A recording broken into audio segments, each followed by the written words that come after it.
Alright, I'm on my shakedown run after all my modifications and fixing my fork. So some of you may know that I blew a fork seal on the way to Sturgis last year, and it's taken me a while to fix it. I ended up not riding too much over winter, and then I ended up looking for a different fork for this bike. I started looking at springers and girder forks, but the problem I was running into that no one really makes them. It'd basically be a custom one-off fork for the Scout, and it would be a little bit expensive, but then just finding someone who would know how to do it and being able to translate the information of the dimensions of the fork, the head tube, the angles and bearings, all that stuff was a big pain. So I started looking at maybe possibly getting these Olin's fork tubes that I'd have to find a different triple tree set on. And I ran into the same thing of not knowing what fits this bike. Started looking at Victory triple trees and things like that. Then at one point I decided to downshift at first. I'm taking it easy today. I decided just to go ahead and put fork cartridges in it. And I looked at all the different fork cartridges available, which, ooh, that was smooth. So I looked at all the different fork cartridges, and some of the issues I had was I didn't want to deal with having the different oil levels, and every time I had to change the oil in the fork, I'd be dealing with trying to set the oil level and get the right ride. And we'll pick the busiest place to turn. And it just seemed like it'd be more maintenance in the long run. And some of those actually had like plastic pieces inside the fork cartridges that I did not want to have inside the fork, because in years past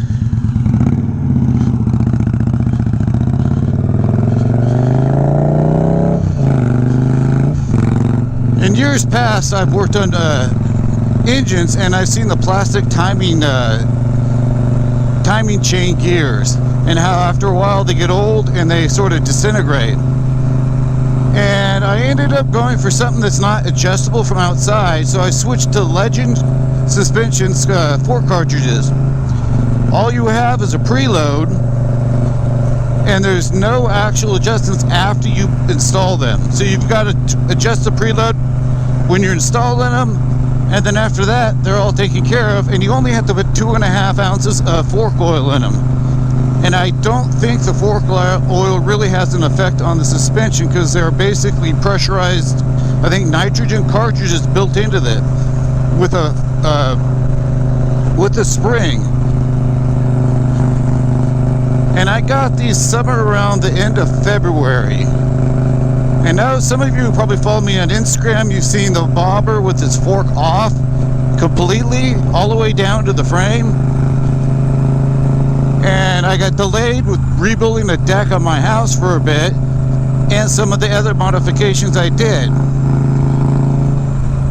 Now, as for actually replacing the fork seals and the fork cartridges, I've never done forks.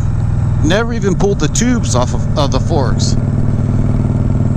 And I ended up pulling them off completely, because I was removing the powder coating from the triple trees and the forks, and actually the speedometer too. And you see me looking down, you can tell there's no powder coating down there. So it took a while to use my media blaster, which I don't have a very good one, and I did it at the end of winter basically. So it took me a while to get all the powder coating off, and then I ran into the deck, which took like 2 months on the weekends, and I was busy at work, so the bobber just sat there collecting dust. And once the deck was done, I actually pulled the forks apart, because I didn't want to pull them apart not knowing if I'd actually be able to do them.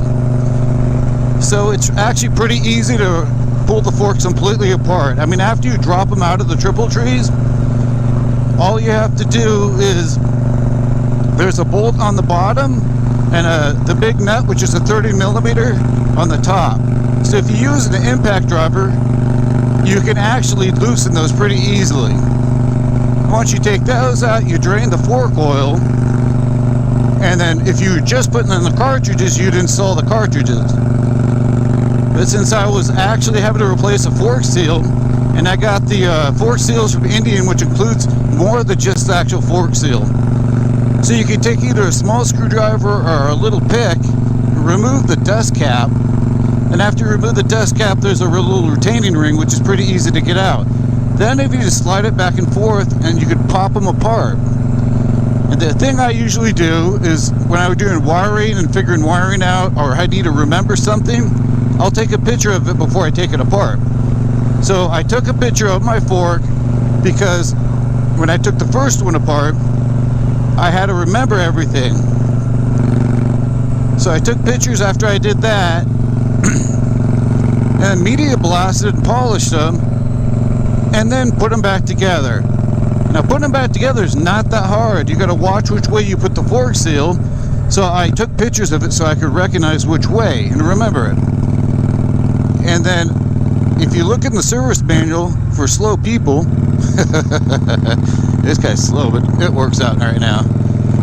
In the service manual, it tells you to put the writing up. So when you look at the edge of the fork seal, one side has no writing. The top, the one that's the top has writing on it.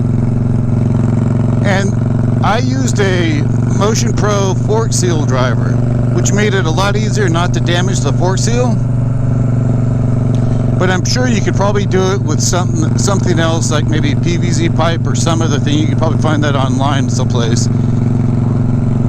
And then you basically pour in the 2.5 ounces of oil, but you do a little at a time and move it back and forth and work it past the fork seal. Well, actually not past the fork seal, but when you put them in, you got to work it past into the bottom of the fork. And then you just basically screw the top half on. Then when you slide the fork tooth back up the triple trees, and in the service manual it tells you about the order to tighten the bolts in and how tight. So after I did all that, I ended up with the bike back together, but I wasn't quite done yet.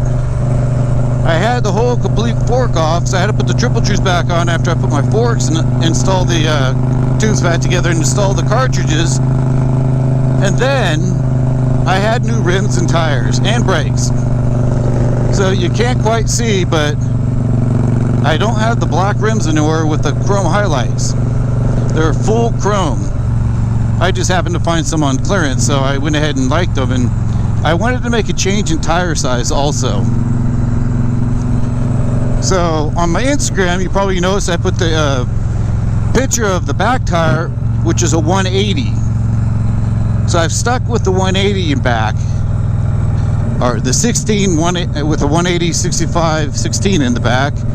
And the front, I went with an 18-inch rim to give it more of a different look, like a chopper look. And I don't quite remember, it's a 130 70 18, I think, or something like that. And then the last thing I did was, you could see the headlight.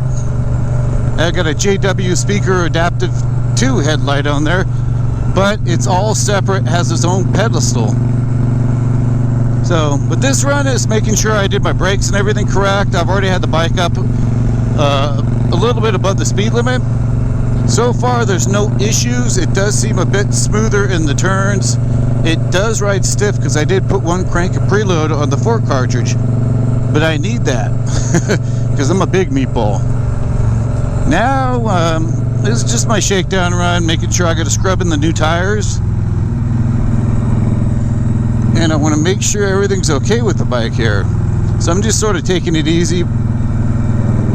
Look, here's the nice bump. Nope, not bad. Let's go to Tuolumne. Whoop. Gotta hurry up. And I'm not sure where to stop to show you guys the bike, so. Not a shopping center. Nope. I can hit some bumps here. Longhorn Saloon. So it's been about, I don't know, 6 months since I've ridden my bobber. And it's just because of the fact of some of the modifications I was doing. and the delay of the deck. But I missed the bike. Wonder what he's doing. A lot of boxes there. So I'll find someplace to pull over and show you guys the bike and finish my shakedown run here. Alright, let you guys take a look at this. You can see my custom belt guard. I stripped the powder coating off the foot controls. This is the fork, stripped of the powder coating. The JW speaker headlight. There's the new rims. And here's the top of the fork cartridge. So that's a Legends fork cartridge for a Native Scout. And you can see here the back rim. New brake pads, EBC rotors. And then you can see here the profile that I was going after. Tires are basically the same height, but it gives a different look having a lower profile tire in the front. So that's it. I'll probably do a video of more details on the bike later on, and a ride review of the Legends cartridges. So if you like this video, hit the like button and subscribe. Later.